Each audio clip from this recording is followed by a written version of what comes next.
German visa প্রক্রিয়ার sloth গতির কারণে দুঃখ প্রকাশ করেছেন ঢাকায় নিযুক্ত জার্মান রাষ্ট্রদূত আকিম ট্রস্টার।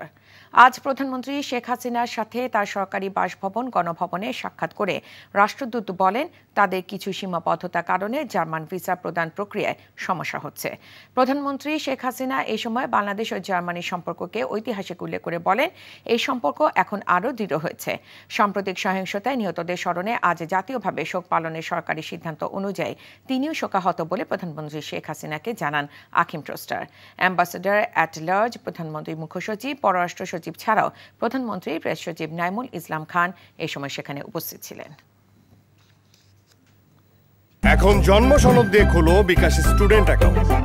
নিজের বিকাশ নিজে কর।